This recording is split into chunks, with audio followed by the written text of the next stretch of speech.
Hello दोस्तों, नमस्कार। आप सबका स्वागत है हमारे चैनल पर। मैं हूं राजन साहू और आप देख रहे हैं सुपर मास्टर।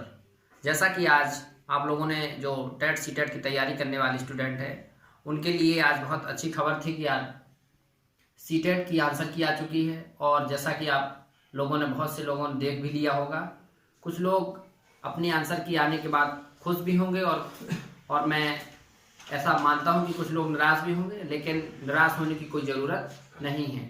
क्योंकि समय में क्या होता है कि कभी कभी घटनाएं ऐसी होती हैं जो कुछ सबक देती हैं। तो उसमें हम लोग इस चीज़ को आज समझेंगे कि अब जो हमसे गलतियां हुई हैं, अब उन गलतियों को ना हम दोहराएं। और उसके बाद हमारी जो जुलाई में सीटेट का एग्ज़ाम होने वाला है, क्या स्ट्रेटजी होना चाहिए, तो इस पर हम लोग आज विस्तार से चर्चा करेंगे और समझेंगे कि सीटेट का एग्ज़ाम कैसे पास करें। और आप लोगों को एक चीज़ और बताऊं कि ये मेरा खुद का अनुभव रहा है।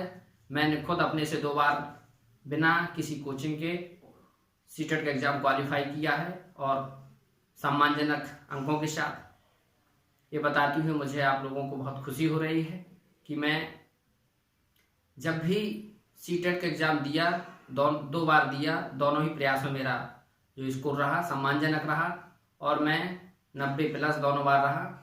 तो आज हम लोग ऐसे ही पॉइंटों पर चर्चा करेंगे, समझेंगे कि कैसे मेरा खुद का जो अभ्यास है, खुद की जो मेरी स्ट्रेटजी थी, मैंने कैसे पास किया और हम लोगों को क्या अपनाना चाहिए जिससे कि हम लोग बहुत कम समय में बहुत अच्छे से मार्क ले पाए। तो सीटेट का जो एग्ज़ाम होता है, जैसा कि आप लोग जानते हैं कि सीटेट का जो एग्ज़ाम होता है कॉन्सेप्ट बेस्ड ज़्यादा होता है। उसमें कॉन्सेप्ट की आवश्यकता होती है और कॉन्सेप्ट क्या होता है कि छोटे स्तर पर होता है, हम लोग थोड़ा ज़्यादा ले लेते हैं। उसका जो कॉन्सेप्ट होता है वो एक प्राइमरी स्तर से जूनियर स्तर के बीच होता है, लेकिन उसमें जो एक अहम कड़ी होती है कि उसमें हम लोग जो कंसेप्ट पढ़ते हैं वो पॉइंट टू पॉइंट पढ़ने की कोशिश करते हैं। और उसमें जो कंसेप्ट होता है वो पूरी स्टोरी वाइज होता है। कैसा? Story wise. यदि आप उस कंसेप्ट की कहानी समझते हैं कि कैसे घटना होती है, किस सब्जेक्ट में ये चीज़ लागू होती है, तो आप बहुत हल्के में, मतलब छोटे से मन से भी एग्ज़ाम देंगे यदि कम समय में, फिर भी आप एग्ज़ाम में सम्मानजनक अंक पा सकते हैं। तो हम लोग थोड़ा सा देखेंगे कि सीटेट में जो एग्ज़ाम होता है, एग्ज़ाम में कहाँ कहाँ से कैसे क्वेश्चन पूछता है। तो हम लोग थोड़ा समझेंगे कि जैसे सीटेट में जो 5 सब्जेक्ट बनाए गए हैं, 5 पॉइंट बनाए गए हैं, उसमें देखेंगे हम लोग। पहला चाइल्ड डेवलपमेंट होता है, जैसे कि आप जानते हैं। दूसरा होता है हमारा मैथ का। तीसरा हमारा इसमें होता है एनवायरनमेंट का। और चौथा और जो 5वां है वो हमारी लैंग्वेज होती हैं। मतलब जो 4 और 5 जो हमारी होगी, आप हिंदी से देना चाहते हैं पहली लैंग्वेज के रूप में तो हिंदी होगी, संस्कृत में देना चाहते हैं तो संस्कृत होगी, और अंग्रेजी से देना चाहते हैं तो अंग्रेजी भी होगी। मतलब ये ऑब्जेक्टिव टाइप है। ये आप लैंग्वेज चूज कर सकते हैं कि पहली लैंग्वेज के रूप में हमें क्या लेना है, और ऐसे ही दूसरी लैंग्वेज के रूप में भी होगा, वो ऐसे ही होता है हिंदी,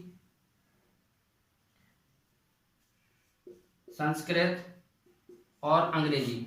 मतलब आप भाषा के रूप में क्या लेते हैं ये आप पे निर्भर करता है। तो हमारा प्रयास रहता है कि हम जो ऊपर जो चाइल्ड डेवलपमेंट, मैथ और जो एनवायरनमेंट है, उसमें जो स्ट्रेटजी हमारी होना चाहिए। ये देखो, तीनों का पॉइंट जो अपना है, सबके मार्क्स जितने रहते हैं सब 30-30 मार्क का होता है। मतलब सबके अपने आप में 30-30 क्वेश्चन होते हैं, सबका अपने आप में सब अहम रोल है। और इसमें जो सबसे बड़ी चीज़ होती है, यदि आप भाषा पे कमांड करते हैं, जो हमारी संस्कृत या हिंदी जो भाषा के रूप में आप लोग फर्स्ट या सेकंड लैंग्वेज के रूप में लेते हैं, यदि आप भाषा पे कमांड करते हैं और भाषा को समझते हैं, तो मैं ये मानता हूँ कि आप लगभग 50 में जो 60 में जो 60 का पूर्णांक होगा, इसमें आप 50+ आराम से कर सकते हैं। बस थोड़ा सा समझने की ज़रूरत होती है, क्योंकि उसमें क्या रहता है, 15 जो नंबर का होता है उसमें स्क्रिप्ट टाइप का क्वेश्चन कम्प्रिहेंसिव टाइप का होता है। कम्प्रिहेंसिव होगा वो भी दो कम्प्रिहेंशन होगी, एक गद्य में एक पद्य टाइप में। तो उसमें जो 15 नंबर का होता है उसको हम आराम से उसको यदि पढ़ लेते हैं और उसके अर्थ को अच्छे से समझ लेते हैं तो हम लगभग 15 में से 14 और 12 तक, लगभग 12 से 14 नंबर गेन कर सकते हैं। और फिर रही बात उसकी 30 नंबर में जो 15 नंबर का पेडागोजी होगा, तो जो पेडागोजी होगी 15 नंबर की, उसमें हम लोग समझेंगे कि साइंस की पेडागोजी, जैसे कि हम लोग इसमें एनवायरमेंट है, ये साइंस ही है, इसमें साइंस ऐड रहता है, इसकी पेडागोजी और मैथ की पेडागोजी काफ़ी हद तक मिलती जुलती है। और यहाँ तक मैं कहूँ कि ये चाइल्ड डेवलपमेंट की पेडागोजी से यदि आप इसमें अच्छे से पढ़ लेते हैं तो ये तीनों की तीनों में, मैथ में और एनवायरमेंट में, आपको बहुत अच्छे से समझ में आएगी। मतलब अहम ये है कि जो 15 नंबर की पेडागोजी सीपीडी इसकी है, सीपीडी का, इसको आप लोगों को यदि जान लेते हैं तो बाकी के बचे दो, मैथ और एनवायरमेंट, दोनों को टॉपिक को आप बहुत आराम से क्लियर कर सकते हैं।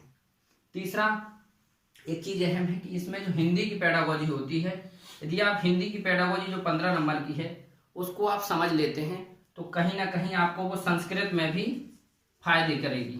और वो फायदा क्या होगा, उसमें आप लगभग 10 क्वेश्चन ऐसे होंगे जो सिर्फ संस्कृत में लिखे होंगे लेकिन उनका अर्थ हिंदी की पेडागोजी से मिलता जुलता होगा।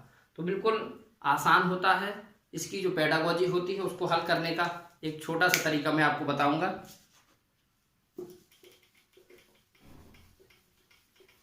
इसमें कुछ कंडीशन दी होती हैं, आप बात को समझेंगे और बात को समझने के बाद आप अपने से आंसर निकाल सकते हैं। पेडागोजी का मतलब ही यही होता है कि आप कितनी अपने आप में एबिलिटी रखते हैं क्वेश्चन को कितने हद तक हल करने की। जैसे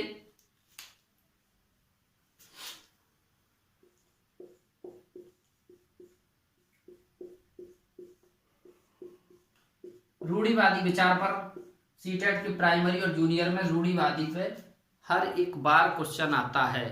जो रूढ़िवादी विचारधाराएं हैं, जो रूढ़िवादी जो परंपराएं हैं, उस पर 1 से लेकर 2, कभी कभी 3 तक क्वेश्चन पूछे जाते हैं। ये दोनों पेपर में, फर्स्ट पेपर में भी आप देखेंगे और सेकंड में भी। तो इसमें क्या होता है, रूढ़िवादी विचारधारा, बस इसमें एक फैक्ट लेना है कि हमको पॉजिटिव वे में जाना है।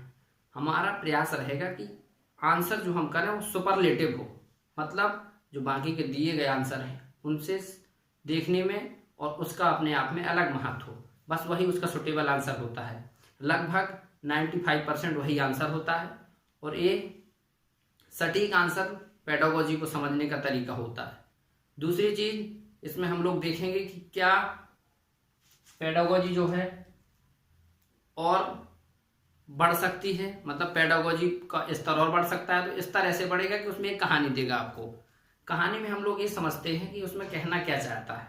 कुछ शब्द छिपे होते हैं, जो छिपे हुए शब्द होते हैं उन शब्दों का मनोविज्ञान की भाषा में बहुत शॉर्ट अर्थ होता है। बस थोड़ा सा आप पॉइंट पकड़ लेंगे, उसके बाद आप हिंदी की जो भाषा है उसमें आप भाषा इंग्लिश चेंज किए तो इंग्लिश में समझेंगे, और हिंदी यदि भाषा में आपने पेपर दिया है तो आप उसकी थोड़ा लैंग्वेज समझेंगे। लैंग्वेज समझते हैं तो पेडागोजी में आपको कहीं कोई दिक्कत नहीं होगी। और सीधे सीधे आप पेडागोजी के जो 15 क्वेश्चन हैं, 5 सेगमेंट के 15-15, इसमें लगभग आप 10 से 12 क्वेश्चन कर सकते हैं। और ऐसे ही मिला के आप हर में भी 15 से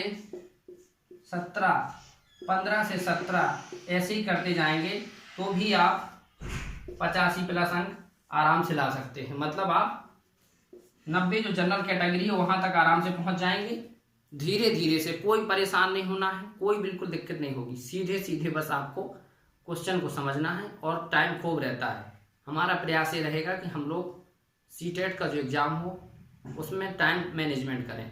टाइम मैनेजमेंट कैसे होगा, जो सेगमेंट हमको अच्छे से आते हैं उसको हम लोग पहले समझें, जो हम लोगों को थोड़ा टफ लग रहा है उसमें थोड़ा बाद में समय दें, और ऐसे ही करके धीरे धीरे हम पेपर हल कर लेते हैं। जैसा कि इसमें माइनस मार्किंग तो होती नहीं है, तो इसमें एक पॉजिटिव पॉइंट है इसका, क्योंकि आप माइनस मार्किंग होती नहीं, स्वतंत्र विचार से हल कर सकते हैं और इसमें कोई भी कटिंग नहीं होगी। यदि क्वेश्चन का हमने जो हल किया वो भी गलत है तो कोई मार्किंग नहीं होगी। और इसके साथ इसमें एक पॉइंट होगा कि सीटेट में भी कुछ लोग तुक्का लगाते हैं, तो उस पर भी मैं थोड़ा सा विचार करूंगा, आपको इसमें बताऊंगा कि तुक्का कैसे लगाएं। जैसे तुक्का भिड़ाना है सीटेट में भी। कुछ लोग देते हैं, डर जाते हैं, यार कैसे होगा, हम तो पढ़े ही नहीं। मेरा खुद का ये स्वयं का अनुभव है। मैं सीटेट का एग्ज़ाम 10 से 15 दिन में पढ़ के दोनों बार दिया हूँ और अच्छे से किया है। बस ऐसे ही आप लोग समझिए कि जो पढ़ने का तरीका क्या होना चाहिए। हम लोग जैसे क्वेश्चन जो नहीं आता है उसके बारे में हमने पढ़ा भी नहीं, तो उसमें हम लोग 3 ऑप्शन जो ABCD करके हैं वो अपने आप यदि थोड़ा सा भी पढ़े हैं तो उसमें आपको समझ में आने लग जाएगा। यदि उसमें से आपको किसी पर भी डाउट होता है कि नहीं ये नहीं होगा, तो उस पर सबसे पहले प्रेफरेंस दें और अंत में यदि आप समझ जाते हैं कि आंसर यही है तो ज़्यादातर ऑप्शन वही माने जो प्रेफरेंस में आपको लग रहा है। और ऐसे ही करके यदि 10 क्वेश्चन आपने लगा दिए जो आपको नहीं आते हैं, तो मैं मानता हूँ कि 7 से 5 क्वेश्चन तक आराम से आपके सही हो जाएंगे, जो आपके मार्क बढ़ा देंगे। यही था आज का हमारा सीटेट के बारे में स्ट्रेटजी। सीटेट को कैसे हम लोग पास कर सकते हैं, हमारा खुद का जो अनुभव था मैंने आप लोगों के बीच शेयर किया। सीटेट की क्लास मैं धीरे धीरे आप लोगों के बीच ला रहा हूँ। एक एक टीचर आएंगे, हमारे क्लास लेंगे और पॉइंट टू पॉइंट हम लोग 5 जो सेगमेंट हैं उसकी पूरी क्लास लेंगे। और हमारा प्रयास रहेगा कि जो जुलाई से पूर्व एग्जाम की हम लोग तैयारी करवा दें आप लोगों की, और आप बेहतर से बेहतर कर पाएँ, इसके लिए हम लोग प्रयास करेंगे। आप लोग हमारे चैनल से जुड़े रहिए। यूं ही आप लोगों को मैं गाइडेंस और अपने खुद के विचार देता रहूँगा। हमारा खुद का जो प्रयास रहेगा आप लोगों के बीच कुछ बेहतर दे पाएँ।